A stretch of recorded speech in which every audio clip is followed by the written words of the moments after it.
안녕하세요. 윤진표 교수입니다. 오늘은 우리가 동남아를 또 동남아 사람들을 아세안을 어떻게 인식하고 있는지에 대해서 좀 말씀드리도록 하겠습니다. 서로가 가지고 있는 어떤 생각이라고 하는 것은 서로가 서로를 바라보는 인식의 문제라고 하는 것은 어떤 사실관계 못지않게요. 그것은 현재의 상황을 규정도 하고 또 미래의 어떤 모습까지도 우리가 좀 예측해 볼 수 있는 매우 중요한 통계라고 저는 생각을 합니다. 저는 개인적으로 그래서 동남아시아를 공부를 하면서 한국과 동남아시아의 관계에 대해서 특히 한국 사람들과 또 동남아 아세안 사람들이 서로가 서로를 어떻게 상호 인식하고 있는지를 여러 가지 측면에서 좀 조사해 보고 싶은 그러한 목적을 갖고 십수년 전서부터 개인적으로 그런 연구를 많이 해왔습니다. 이것은 현재의 한국과 동남아 관계뿐 아니고 앞으로의 한국과 아세안 관계를 더욱 발전시키는 데 있어서 많이 우리가 생각해 봐야 될 문제들을 또한 여기서 뽑아낼 수가 있거든요.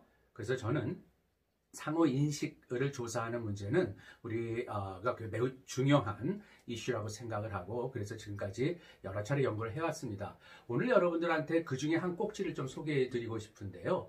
최근에 제가 주로 한국의 20, 30대 청년들을 대상으로 해서 동남아 사람들, 또 동남아시아, 아세안을 어떻게 생각하고 있는지 궁금해서 한번 조사해 본 것이 있습니다. 이것을 여러분들한테 좀 소개해 드리도록 하겠습니다. 먼저요, 보시면은, 우리 한국 사람들이, 그러니까 여기서의 통계는 한국 주로 청년들입니다. 20, 30대 우리 젊은이들이 동남아시아를, 아세안을 어떻게 생각하고 있는지 그 이미지를 좀 물어봤습니다. 그랬더니 보시는 표와 같이 이런 식의 소위 워드 클라우드가 만들어졌는데요. 글자의 크기가 좀 크게 나오는 것이 대답의 빈도가 높다고 이렇게 보시면 되겠습니다. 여기에 나와 있는 것들이 이제 주관적으로 저희가 한번 대답을 해달라고 해서 얻은 결론인데요. 한번 보시죠. 제일 크게 나타나 있는 단어가 덥다라고 하는 것입니다. 역시 동남아시아는 열대지방의 더운 것이다. 우리 한국 사람들이 또 많이 또 여행도 다녀봤기 때문에 비교적 동남아시아 정말 덥다. 예, 맞습니다. 덥습니다. 그러다 보니까 그 옆에 있는 그 다른 그 단어들이 나타나죠. 휴양지다 또는 관광이다. 이런 그러니까 가서 쉰다. 또는 이런 어떤 여행을 한다. 이러한 컨셉하고도 굉장히 많이 그 동남아시아 지적을 하고 있더라고요. 그 다음에 또 하나 크게 나타나고 있는 그 단어가 바로 개발도상국이라고 하는 것입니다.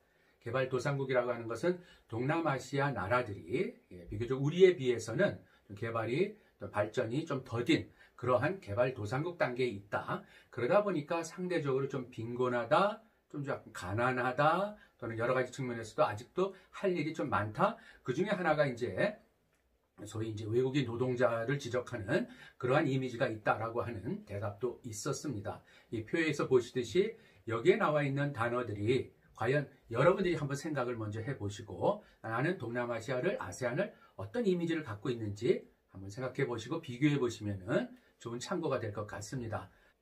네, 두 번째 그림입니다. 이것은 한국의 청년들이 동남아 사람들, 아세안 사람들에 대해서 어떤 이미지를 가지고 있는지 제일 크게 나타난 그 빈도를 보인 단어가 바로 외국인 노동자라고 하는 것입니다. 이건 역시 아무래도 우리 사회에서 직접 맞닥뜨릴 수 있는 사람들이 동남아 사람들이 많기 때문에 그것도 한국에 일하러 들어와 있는 소위 외국인 노동자들이 주로 동남아 사람들이 굉장히 많죠. 그래서 동남아 사람 그러면은 외국인 노동자다라는 이미지가 굉장히 많이 들어와 있는 것 같습니다. 그러다 보니까 여기도 보이듯이 외국인이다. 그 다음에 이들이 아무래도 노동자들이다. 그래서 노동이라든지 또는 이 외국인 노동자라고 하는 것을 조금 더 넓혀본다면은 옆에 보시듯이 국제 또는 결혼 이런 얘기가 있거든요. 이거는 우리나라에 들어와 있는 많은 그 동남아 출신의 그런 국제 결혼 이주 여성자들을 아마 이미지로서 가지고 있는 것 같습니다. 자, 성격적인 측면에서는요. 친절하다, 또는 좀 순박하다, 여유가 있다 이런 단어들이 많이 나타났습니다. 이거는 어떻게 보면은 우리 한국 사람들이 동남아 사람들을 바라볼 적에는 얼굴은 좀 가무잡잡하고 피부 색깔은 우리보다 조금 검은 것 같지만 그들의 어떤 눈망울이라든지 그들의 태도라든지 이런 걸 봤을 적에는 굉장히 좀 친절하고 특히 순박하고 좀 여유롭다. 상대적으로 우리랑 비교해서도 이런 이미지를 가지고 있습니다. 이것은 아마 여러분들 생각을 해 보십시오. 동남아 사람 하면은 우리나라 사람들과 비교해서 어떨까라고 하는 그런 비교적인 측면에서 보시면은 여기 나와 있는 이 그 워드클라우드 상의 빈도 통계가 상당히 여러분들도 좀 설득이 되고 이해가 가시는 측면이 있죠. 그런 맥락에서 여러분들 한번 한국 청년들이 동남아 사람들을 어떻게 생각하고 있는지 제가 조사한 자료를 조금 참고해 보시면 좋을 것 같습니다. 한 가지만 더 말씀드리도록 하겠습니다. 제가 이 추가해서요, 동남아와 한국이 서로 주고받는 상호 발전할 수 있는 그런 관계로 나아가기 위해서 한국은 동남아시아 나라 중에 특히 어떤 나라에 많이 좀 도움을 줬으면 좋을까, 이거를 질문을 했었습니다. 그래서 나온 첫 번째 대답이 바로 이 표에 보이는 이 그림인데요. 이것도 일종의 빈도를 보여주고 있는 하나의 다이어그램입니다. 제일 많이 지적을 한 나라가 지금 한국이 가장 많은 도움을 줘야 될 동남아시아 나라는 어딜까라고 했을 적에는 베트남이 1위를 차지를 했고요. 그 다음이 캄보디아, 그 다음이 미얀마, 그 다음이 필리핀, 이런 순으로 진행이 되더라고요. 요즘 우리나라와 뭐 베트남 간의 관계라고 하는 거는 뭐 더할 수 없이 발전을 하고 있고요. 정말 많은 분야에서 상호 협력을 하면서 서로가 이제 도움을 주고 있는데요. 우리가 도움을 줘야 될 나라, 여러 가지 측면이 있겠지만은 고려를 해야 될 지점이 베트남이 첫 번째고, 그다음에 캄보디아, 미얀마 이런 순으로 가면서 좀 경제적으로 우리보다 훨씬 더 좀 부족한 나라들을 우리가 많이 좀 도와줄 필요가 있다. 적극적으로 이렇게 청년들도 대답을 했었습니다. 재미있는 통계를 하나만 더 말씀드리겠습니다. 우리 한국에게 역으로 아세안 국가들 중에 어떤 나라가 한국에게 가장 많은 도움을 줄 수 있을까? 이걸 좀 한번 물어봤습니다. 나온 결과는 이 그림입니다. 자, 이 그림에서 보면은, 자, 동남아 국가 중에 한국에게 가장 많은 도움을 줄 수 있는 나라는 한번 여러분들 생각을 해보십시오.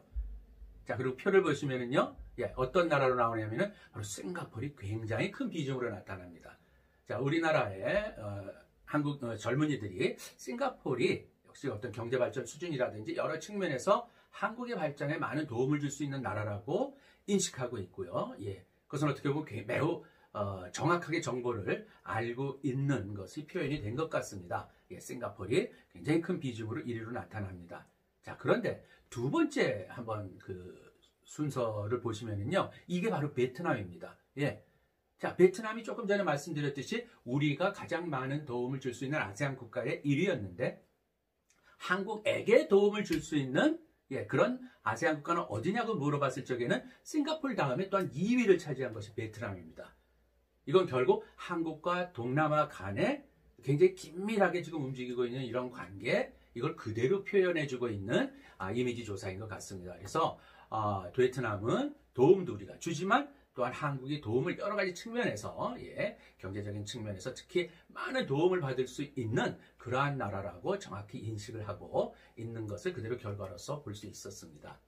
제가 연구자로서 조금은 아쉬웠던 것은요, 이 아세안을 대표하는 나라고 매우 크고, 어떤 발전성이라든지 어떤 그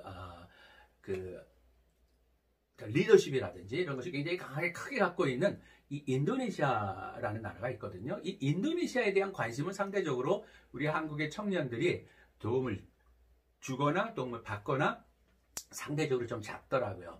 이것은 아무래도 우리가 앞으로도 저를 포함을 해서 이런 분야에 있는 분들이 많이 좀 인도네시아에 대한 소개, 인도네시아와 한국과의 관계를 좀 더 적극적으로 알리고 할 필요가 있다라고 하는 나름대로의 그러한 좀 또 하나의 그 결론을 제가 한번 도출해 볼 수 있었습니다. 전체적으로 봤을 적에는요, 이 조사에서 전체적으로 봤을 적에 한국의 젊은이들은 동남아시아와의 관계, 아세안과의 관계가 현재 아주 괜찮고 앞으로는 더더구나 훨씬 더 많은 분야에서 발전할 수 있다는 매우 긍정적인 인식을 갖고 있다는 것을 발견했습니다.